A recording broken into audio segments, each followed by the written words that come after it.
Hi, I'm Joshua Hayward. Thanks for joining me in this video about the summer solstice and the early summer transits. I just posted a newsletter on my website, www.dynamicmindcreativeheart.com. I'm also posting a blog on the blog site there on that same website. And I want to just make some comments here, and something just leads me to say this. We are stardust. We are golden. And we just got to get ourselves back to the garden.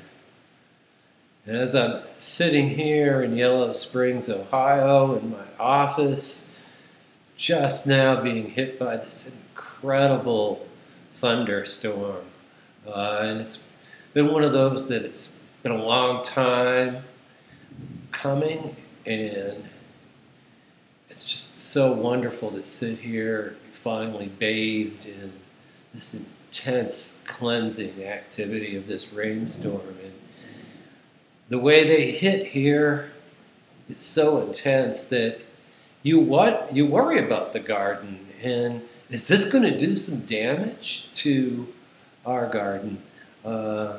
I hope the plants are okay, you know. And see, then you catch yourself going into that mind space that says, oh, well, you know, we really have to fear nature. We have to fear what's coming up.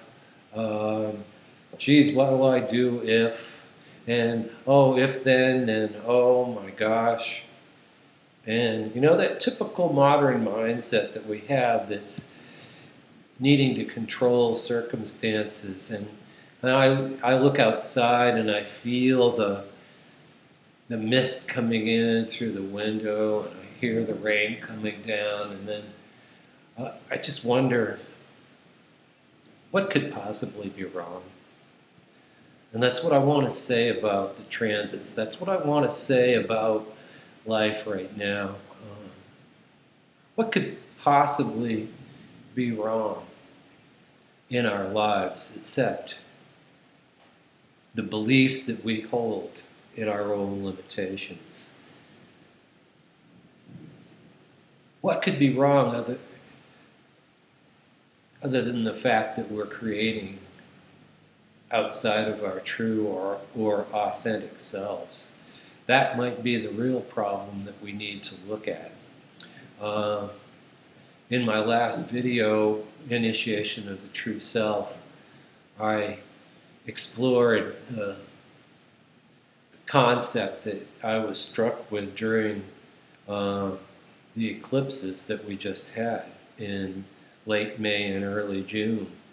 And now I see that we're continuing along that vein. We're needing to really keep being aware of our perceptions of reality that are creating our limitations. Actually, we really needed this rain. Seems like a mundane thing. The winds came in with it, the thunder and the lightning with such intensity that you wonder momentarily if it's too much. But then if you really think about this as a metaphor and even as a reality too, we know that everything is going to be okay. Even if it was a tornado, we could still pick up our lives and, naked as the day that we're born, create something new, begin to experience ourselves. This summer solstice is a great time for checking in with how we feel about our reality. So how does it feel right now when we're not creating from our true selves, if we're not experiencing our truth selves, if we're not in our authenticity in this body, in this physical experience, as we go through our lives, moment to moment, day to day, right now? How does it feel? This solstice that's coming up wants us to check in and see if we have indeed come back, if we've gotten ourselves back to the garden. The only paradise, in my opinion, that we're not experiencing is the one that we're not perceiving is there. In other words, yeah, we're in the garden, but our minds and our limited beliefs turn us to that limited perception that we're somewhere else.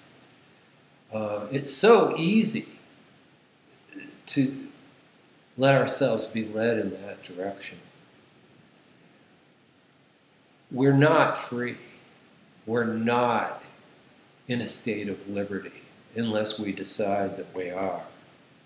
We cannot let our liberty be decided by outside people, by outside entities. We are free to make our own choices.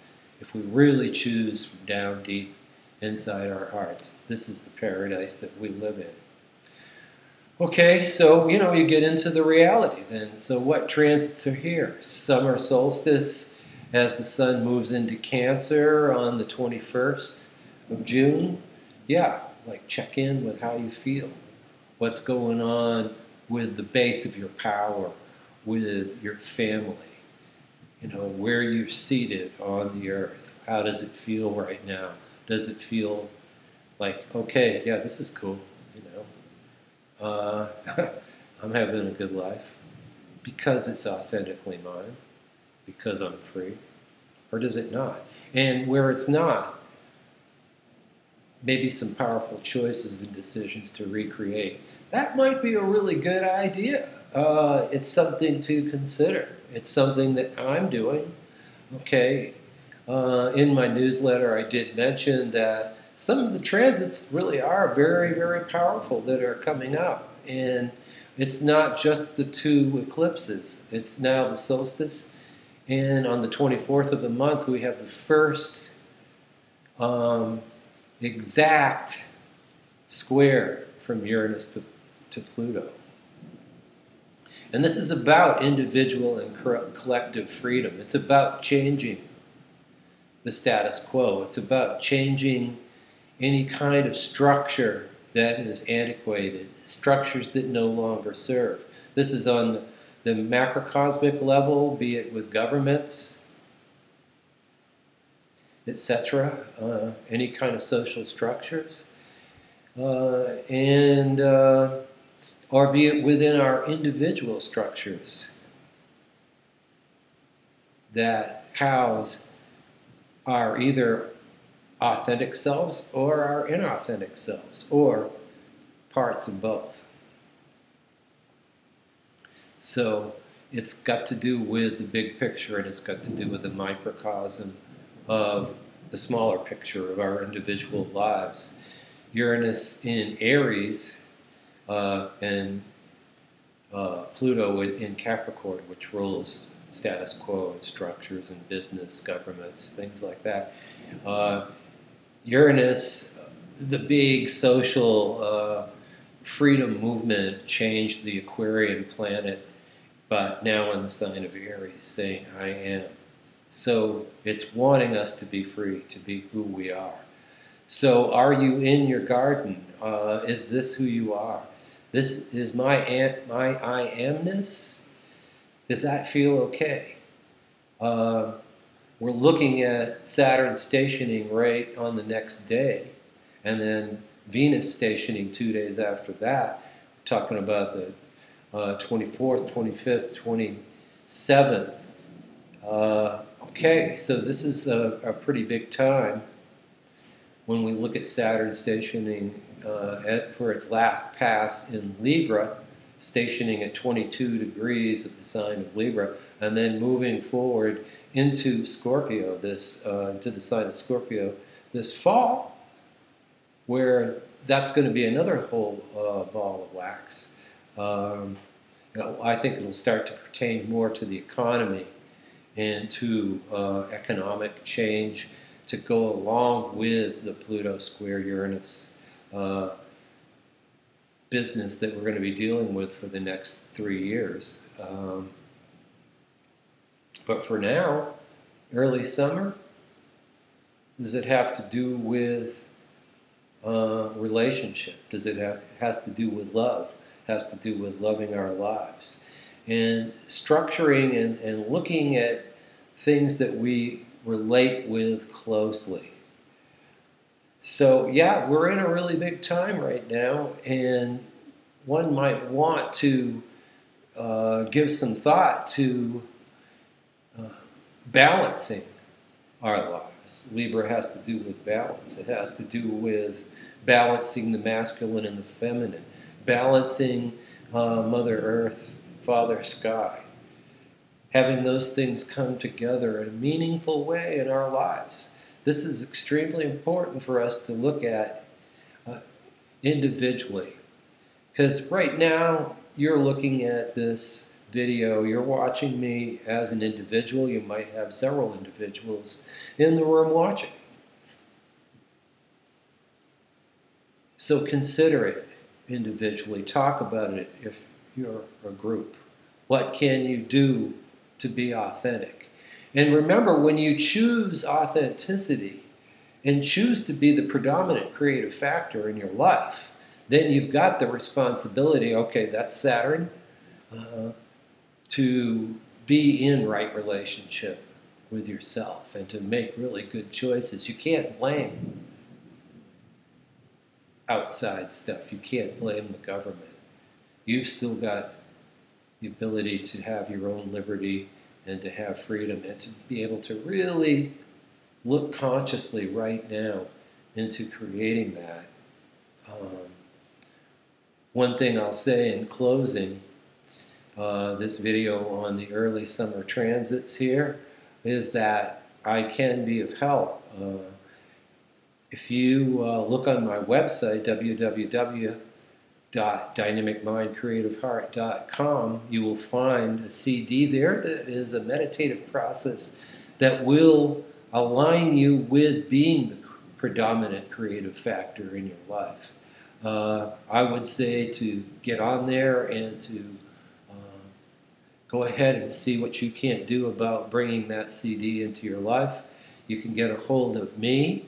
Our contact information is on the website. You can get a hold of me as well and interact with my blog site. And I would really encourage you, saying, if you're on Facebook, get a hold of our webpage and make some comments on, post any kind of status that you would like to connect with us. We invite you to be involved. Dynamic Mind, Creative Heart, business page.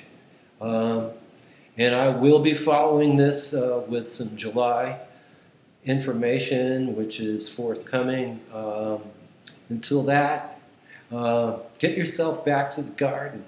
Get yourself back to your own freedom and making those conscious choices for change for yourself. And I'll see you next time. Thanks so much for joining me.